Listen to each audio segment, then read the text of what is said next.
భావించడం జరిగింది. 100 సంవత్సరాల నుంచి హిందూ సంఘటన అనేటటువంటి పేరుతోటి నిర్విరామంగా లక్షలాది మంది కార్యకర్తలు ఈ దేశంలో పని చేసుకుంటూ పోతా ఉన్నారు.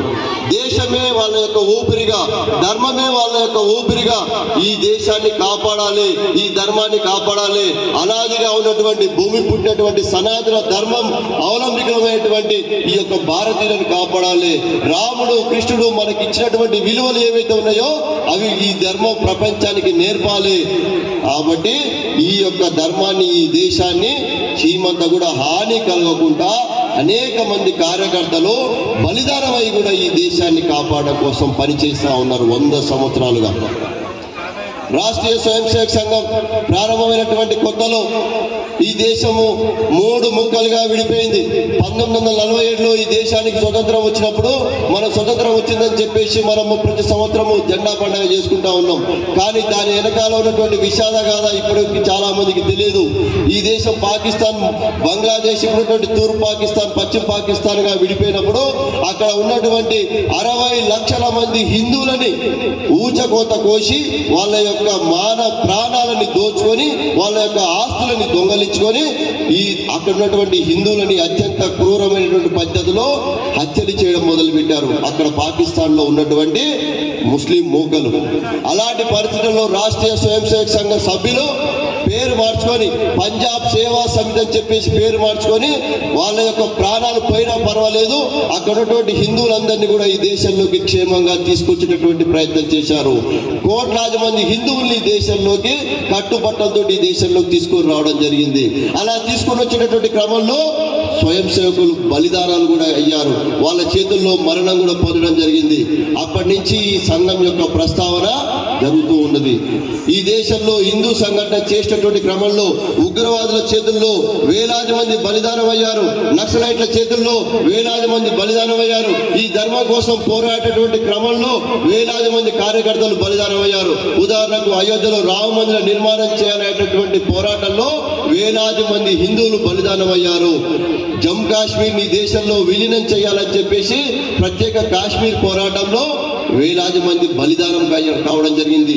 గోని జాతీయ జంతువుగా ప్రకటించాలనేటటువంటి పోరాటంలో అనేక మంది స్వామీజీలు, సంతులు అందరూ కూడా ఈ యొక్క సంఘ గుడి కింద పనిచేస్తూ బలిదానం కావడం జరిగింది.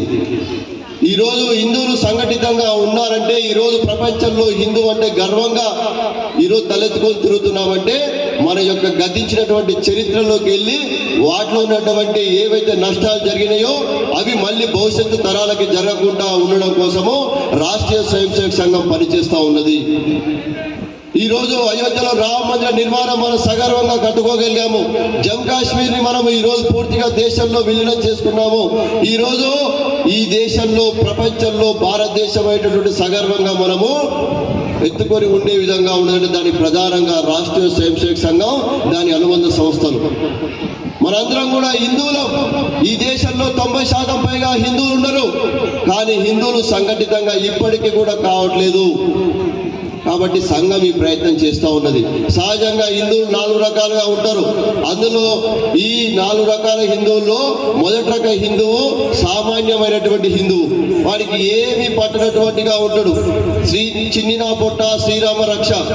తన కుటుంబము, తన పొలము, తన వ్యాపారము, తన ఉద్యోగము ఇంతవరకే అతనికి తెలుసు. ఏమి జరుగుతుందో బయట సమాజంలో, ఈ దేశానికి ఎలాంటి ఆపద వస్తుందో, ఈ దేశాన్ని ఎవడు కుట్రల పేరు మీద పరిపాలిస్తున్నాడు, ఉగ్రవాదం పేరు మీద పరిపాలిస్తున్నాడు, లేకపోతే విదేశీ శక్తుల పేరు మీద ఈ దేశాన్ని ఎవడు పరిపాలించడం వానికి సంబంధం లేదు. వానికి ఏమైనా ఎలక్షన్ రోజు, ఎలక్షన్ ముందు రోజు ఒక 1000 రూపాయలు ఇచ్చో ఓ మందు బాటలు ఇస్తే చాలు, ఎవడెక్కువ డబ్బులు ఇస్తే వాడికి ఓటేసుకుంటూ ఈ దేశం విడిపోయినా వాడికి సంబంధం లేదనేటటువంటి విధంగా ఉంటాడు సాధారణమైనటువంటి హిందువు. 90% మంది హిందువులు ఆ విధంగానే ఉన్నారు ఈ దేశంలో. అలాగే రెండో రకమైనటువంటి హిందువు ధార్మికమైనటువంటి హిందువు. ధార్మికమైనటువంటి హిందువు రోజు ఉదయాన్నే లేస్తాడు, స్నానం చేస్తాడు, సూర్య నమస్కారాలు చేస్తాడు, మంచిగా గుడికి వెళ్తాడు, బొట్టు పెట్టుకుంటాడు, దండం పెడతాడు, గుళ్ళు గోపురాలకి విరివిగా డబ్బులు ఇస్తుంటాడు, తిరుపతికి యాత్రలో పోతా ఉంటాడు, యజ్ఞాలు యాగాలు చేపిస్తూ ఉంటాడు. కానీ హిందూ సమాజానికి ఏదైనా ప్రమాదం వచ్చిందంటే ఇంట్లో తలపేసుకొని కూర్చుంటాడు, బయటికి వెళ్ళడు. రెండో రకమైనటువంటి హిందువు ధార్మిక హిందువు. మూడో రకమైన హిందువు హిందువే కానీ హిందువు వ్యతిరేకంగా మాట్లాడుతుంటాడు. జై శ్రీరామ్ అంటే కడుపు నింతదా, జై శ్రీరామ్ అంటే పైసలు వస్తాయా, రాముడు దొంగవాడు ఇలా హిందువే కానీ హిందుత్వానికి వ్యతిరేకంగా మాట్లాడుతూ ఉంటాం. కానీ మొదటి రకం హిందూ, రెండో రకం హిందూ వాళ్ళు వ్యతిరేకించడు. రెండో రకం హిందూ ఎప్పుడు రాముని పూజిస్తూ ఉంటాడు. మా రాముడిని నువ్వు అట్లెట్లా అంటారు అని చెప్పేసి ఏ రోజు కూడా మాట్లాడాడు. మొదటి రకం హిందూ అయితే అసలు సంబంధమే లేదు వాడికి, ఇది నాకు సంబంధించిన విషయం కాదని చెప్పేసి ఏ విషయం కూడా పట్టించుకోడు. నాలుగో రకం హిందువు సామాజిక హిందువు, బాధ్యత కలిగినటువంటి హిందువు, రాష్ట్రీయ స్వయం సేవక సంఘంలో పనిచేస్తూ ఈ ధర్మాన్ని, ఈ దేశాన్ని కాపాడనేటటువంటి వివిధ రకాల సంస్థలలో పనిచేసేటువంటి హిందువులు, ఇలాంటి స్వామీజీలు, మఠాధిపతులు, పీఠాధిపతులు నాలుగో రకం హిందువులు. వాళ్ళ కారణం చేతనే ఈ దేశంలో హిందూ అనేటటువంటి వాడు ఈరోజు బతికి బట్టగట్టగలుగుతున్నాడు. లేకపోతే ఈరోజు ఒక ఉదాహరణ చెప్తా నేను. ఇప్పుడే సోదరుడు చెప్పాడు పహల్గాం ఉగ్రవాద దాడి జరిగిందని చెప్పేసి. ఈ పహల్గాం ఉగ్రవాద దాడి జరిగినప్పుడు పాకిస్తాన్ నుండి ఉగ్రవాదులు వచ్చి మీరు హిందువా ముస్లిమా అని చెప్పేసి వాడు ప్యాంట్లు ఇప్పి సుంతి చేసుకున్నటువంటి వాడిని పక్కకు నిలబెట్టి సుంతి చేసుకున్నటువంటి వాడిని వీడు హిందువు అని చెప్పేసి కాల్చి చంపితే మొదటి రకం హిందువు ఎవడైనా మాట్లాడిండా ఈ దేశంలో? ఒక్కడు కూడా మాట్లాడలేదు. రెండో రకం హిందువు మాట్లాడిండా? మాట్లాడలేదు. మూడో రకం హిందువు ఏం మాట్లాడతారంటే ఇది పాకిస్తాన్ లో ఉన్నటువంటి ఉగ్రవాదులు చేసింది కాదు, ఇది ఓట్ల కోసము ఈ దేశంలోనే కొన్ని పార్టీల వాళ్ళు చేపించిర్రు అని చెప్పేసి వ్యతిరేకంగా మాట్లాడుతూ ఉంటాడు. కానీ నాలుగో రకం హిందువు రాత్రిలో క్యాండిల్స్ పట్టుకొని నిరసన వ్యక్తం చేస్తూ ఉంటారు. ఉగ్రవాదులు కఠినంగా శిక్షించాలని చెప్పేసి రోడ్ల మీదకి వచ్చి ఉగ్రవాదుల యొక్క దిష్టి బొమ్మలు దగ్ధం చేస్తూ ఉంటాడు. దానికి కారణంగానే ఈరోజు ప్రపంచంలో భారతదేశం యొక్క శక్తి ఏ విధంగా ఉగ్రవాదులు లంచడంలో వాళ్ళ దేశంలోకి వెళ్ళి అక్కడ ఉన్నటువంటి ఉగ్రవాదులని పుచ్చలుగా ఎగరగొట్టేటువంటి పరిస్థితి. దానికి కారణం ఏంటంటే ఈ నాలుగో రకం హిందువు సమాజాన్ని చైతన్యవంతం చేసినటువంటి కారణంగా.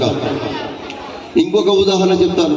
తిరుమల తిరుపతి దేవస్థానం అది 7 కొండలు కాదు 2 కొండలే అని చెప్పేసి గతంలో ముఖ్యమంత్రి ఒక జీవో తీసుకొచ్చిండు. దాంట్లో మొదటి రకం హిందువు అది నాకు పట్టినటువంటి సబ్జెక్టు కాదని చెప్పేసి వాడి పని వాడు చేసుకుంటాడు. రెండో రకం హిందువు 2 నెలలకోసారి, నెలకోసారి, 6 నెలలకోసారి, సంవత్సరానికోసారి తిరుపతి పోతాడు, ఉండిలో డబ్బులు వేసి వస్తాడు, కోరికలు కోరుకుంటాడు, చాలా రకాల కోరికలు కోరుకుంటాడు. అందులో 1, 2 కోరికలు జరగానే మళ్ళీ డబ్బులు తీసుకుపోయి ఉండిలేసి వస్తుంటాడు. కానీ 7 కొండలు వెంకటేశ్వరి అని చెప్పేసి ఏ రోజు కూడా మాట్లాడు రెండో రకం హిందువు. మూడో రకం హిందువు, హిందూ వ్యతిరేక హిందువు అది 7 కొండలు వెంకటేశ్వరి ఏనా, అంత భూమి ఎందుకు అంటే వాడు మాట్లాడుతూ ఉంటాడు అనమాట. ప్రభుత్వం కరెక్ట్గా ఆలోచిస్తూ ఉన్నది. ఎందుకంటే హిందూ ధర్మాన్ని నాశనం చేయడం కోసం కంకణం కట్టుకునేటటువంటి వాళ్ళు మూడో రకం హిందువులు మాట్లాడుతూ ఉంటారు. కానీ నాలుగో రకం హిందువులు ఎప్పుడు తిరుపతికి పోయినటువంటి కార్యకర్తలు, ఎప్పుడు కూడా దేవుణ్ణి దర్శించినటువంటి వాళ్ళు కాషాయ జెండా తీసుకొని పోయి రోడ్ల మీద కూర్చొని ఖబర్దార్ ముఖ్యమంత్రి మీరు జీవోని ఉపసంహరించుకోకపోతే మేము తిరుపతి చలో తిరుపతికి పిలుపునిస్తున్నాము, తిరుపతిలో ఉన్నటువంటి ఏ అన్యమత కట్టడాలు కూడా మేము మిగలనియమని చెప్పేసి హెచ్చరిక చేసినటువంటి కారణంగా అప్పుడున్నటువంటి ముఖ్యమంత్రి జీవోని ఉపసంహరించుకొని 7 కొండలు తిరుపతివి అని చెప్పేసి వారు జీవో సంహరించడం జరిగింది. అంటే ఈ దేశంలో నాలుగో రకం హిందువు చైతన్యంగా ఉన్నాడు కాబట్టి ఈ నాలుగో రకం హిందువు ఎంత శాతం ఉన్నారా అంటే 2% కూడా లేరు. ఈ 2% లేనటువంటి హిందువులు ఈ యొక్క 98% ఉన్నటువంటి హిందువులని మూడో రకం హిందువులని ఎదుర్కొంటూ మొదటి రెండో రకం హిందువులని చైతన్యవంతం చేస్తుంటూ ఈరోజు ఈ దేశంలో ఇలాంటి వాతావరణాన్ని క్రియేట్ చేయగలుగుతున్నాం. ఈ రోజే కనుక ఈ పని కనుక చేయకపోతే, రాష్ట్రీయ స్వయం సేవక సంఘం ఈ పని కనుక చేయకపోతే ఈరోజు ఈ దేశంలో మళ్ళీ కుక్కలు చెప్పిన విస్తర్లాగా ఈ దేశం మారిపోయేటటువంటి పరిస్థితి ఉండేది. ఎందుకు అంటే ఈ దేశంలో మహమ్మద్ అలీ జిన్నా అనేటటువంటి వాడు భారత్ పాకిస్తాన్ విడిపోయినప్పుడు ఒక మాట చెప్పిన వాడు ఏమని, మేము పోరాడి మేము పాకిస్తాన్ని సాధించాము, కానీ ఇప్పుడు నవ్వుతూ హిందుస్థాన్ని సాధిస్తామని చెప్పేసి ఆ రోజే మాట్లాడిండు. దానికి అనుగుణంగానే గత 75 సంవత్సరాలుగా ఈ దేశంలో వాళ్ళ యొక్క యాక్టివిటీస్ అనేవి జరుగుతూ ఉన్నాయి. ఈ దేశంలో లవ్ జిహాద్ పేరు మీద మన హిందూ అమ్మాయిలను వెతకపోతా ఉన్నారు. ల్యాండ్ జిహాద్ పేరు మీద ఈ దేశంలో ప్రభుత్వ భూములు, హిందూ భూములను ఆక్రమిస్తూ ఉన్నారు. ఈ దేశంలో వాళ్ళు మత పేరు మీద పోలరైజ్డ్ అవి హిందువులకి వ్యతిరేకంగా అనేక రకాల యాక్టివిటీస్ చేస్తూ ఉన్నారు. కానీ హిందూ సమాజము వాళ్ళని ఏ మాత్రం కూడా స్పందించకుండా ఉన్నది కారణంగా వాళ్ళు ఈ రోజు బెంగాల్లో చూడండి, బంగ్లాదేశ్ లో ఉన్నటువంటి ముస్లింలు 4 కోట్ల మంది ముస్లింలు బంగ్లాదేశ్ నుంచి పశ్చిమ బెంగాల్కి వచ్చి అక్కడ ఉన్నటువంటి హిందువులని తరిమి ఊర్లే వాళ్ళు ఆక్రమించుకునేటువంటి పరిస్థితి ఏర్పడ్డది. ఈ రోజు మళ్ళీ మార్పు వచ్చినటువంటి కారణంగా మళ్ళీ తిరిగి వాళ్ళ యొక్క బంగ్లాదేశ్ కి తిరిగి వెళ్ళిపోయేటటువంటి పరిస్థితి ఉన్నది. అంటే ఈ దేశంలో వాళ్ళు ఎన్ని కుతంత్రాలు చేసినా కానీ ఈ రోజు ఈ దేశాన్ని ఏమీ చేయలేకపోతున్నట్టే దానికి కారణము రాష్ట్రీయ స్వయం సేవక సంఘం గత 100 సంవత్సరాలుగా చేసినటువంటి పని కారణంగానే ఈ రోజు ఈ దేశంలో హిందుత్వం అనేటటువంటిది, ప్రపంచంలో హిందూ అనేటటువంటి వాడు సగర్వంగా తలెత్తుకునే విధంగా ఈ రోజు మనందరం కూడా తయారయ్యాము. ఈరోజు ఇంతమంది హిందువులు